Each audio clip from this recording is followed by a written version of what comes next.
What if I told you that the most searched-for cultural landmark in the entire United States wasn't the Statue of Liberty or the Hollywood sign?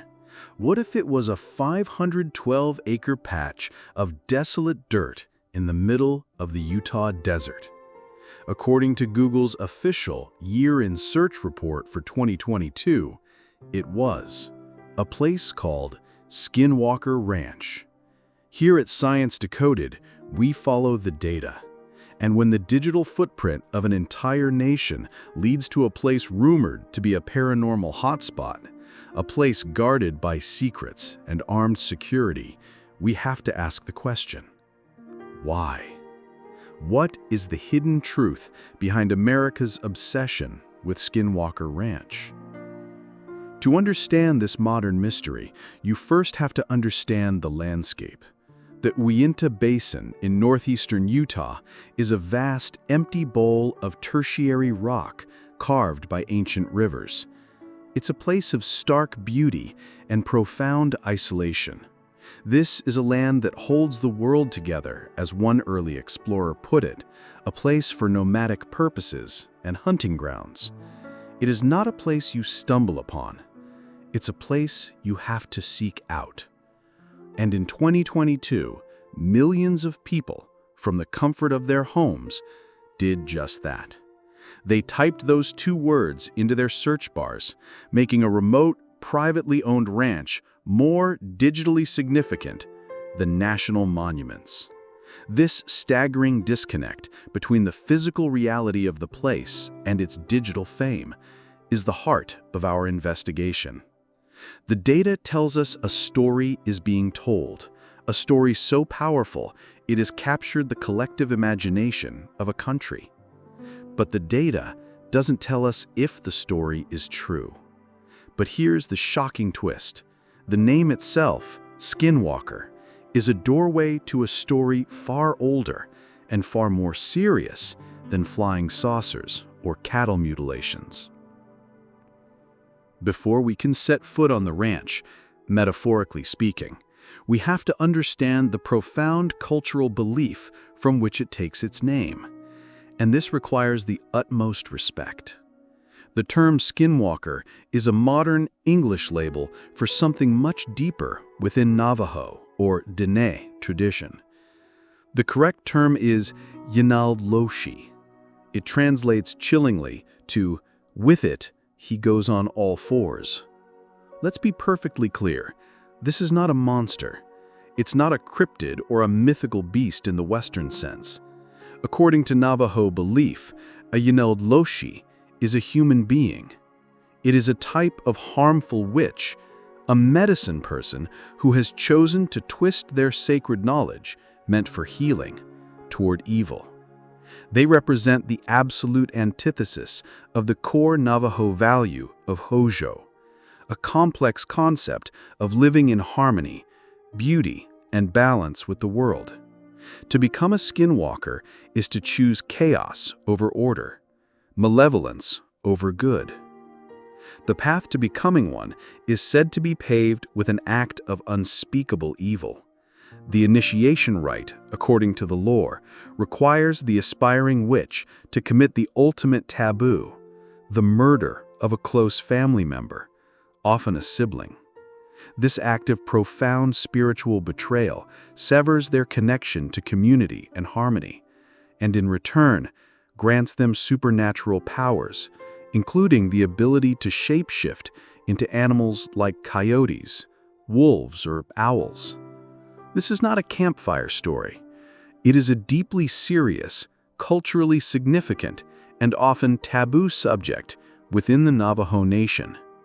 Traditional Navajo people are extremely reluctant to discuss the Yee Naaldlooshii with outsiders, partly because the belief is embedded in a complex cultural context that cannot be easily understood or translated.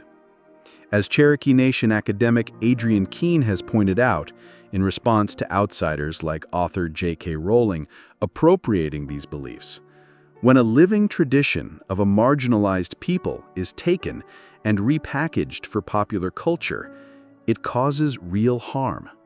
It opens Native people up to a barrage of questions about sacred traditions that are not meant to be casually discussed or trivialized into a horror movie trope. The story of the Yee Naaldlooshii is an internal cautionary tale about human corruption, about the potential for darkness that lies within the human heart. It is a story about us. Now, this is where things get stranger, because the story that erupted from a remote Utah ranch in the 1990s took that internal human horror and turned it into something else entirely, something from the outside. In 1994, Terry and Gwen Sherman bought the 512-acre property, hoping to build a life and a cattle ranch. They were surprised to find the previous owners had left in a hurry. The house was fortified. Heavy deadbolt locks were on all the doors and windows. Bizarrely, some doors had deadbolts on both the inside and the outside. Even the kitchen cabinets were bolted shut. At both ends of the house, heavy iron stakes had been driven into the ground with chains attached, as if for restraining massive guard dogs. The Shermans, unnerved but undeterred, moved in with their 2 children. They didn't have to wait long for their welcoming party. On the very first day, as they were moving their belongings, they spotted a large wolf in the pasture. It was bigger than any wolf they had ever seen, calm and unafraid. It approached their livestock pen, grabbed a calf by the nose, and tried to pull it through the bars. Terry and his father ran over, beating the animal with sticks, but it wouldn't let go. Terry ran back to his truck, grabbed a pistol, and shot the creature at close range. It released the calf, but simply stood there, looking at them. He shot it again. Nothing. He retrieved a rifle and shot it again, multiple times. The bullets seemed to have no effect whatsoever. Finally, the creature trotted away. Terry followed the tracks in the mud, which led into a thicket of trees. And then the tracks just stopped, as if the animal had vanished into thin air. This was only the beginning of an 18-month nightmare. The Sherman story became a cascade of high strangeness, a perfect storm of paranormal phenomena. They began seeing things in the sky, UFOs, not just distant lights, but objects of varying shapes and sizes, small, silent triangular craft that hovered over the fields, and a colossal ship they described as being the size of multiple football fields. They witnessed bright orbs of light floating through the pastures, sometimes emerging from what looked like circular doorways opening in midair. These aerial phenomena seemed connected to a more gruesome reality on the ground. Their cattle began to die and disappear. 7 of their prize cows vanished without a trace.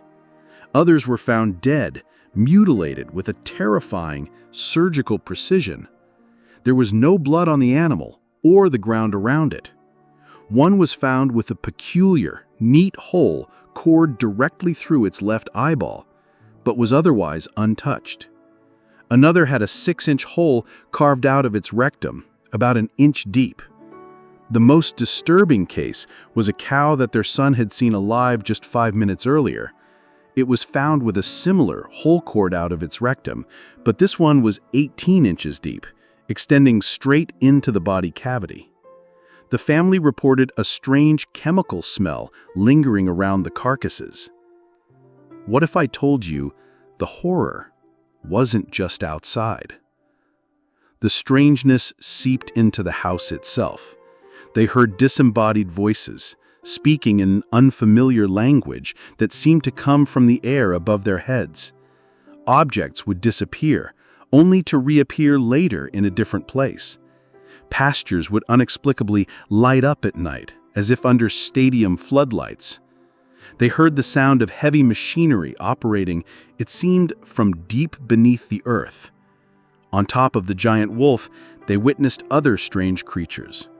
A low, heavily muscled, hyena-like beast with curly red hair attacked one of their horses, leaving deep claw marks on its legs before vanishing in front of Terry's eyes.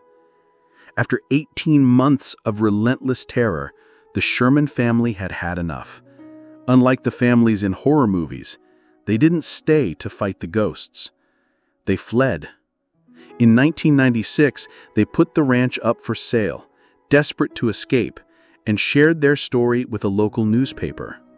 The fact that they sold the property for a relatively low price of $200,000 simply to get away lent a powerful air of credibility to their terrifying accounts. Their story was the spark. It was the source code for everything that would follow.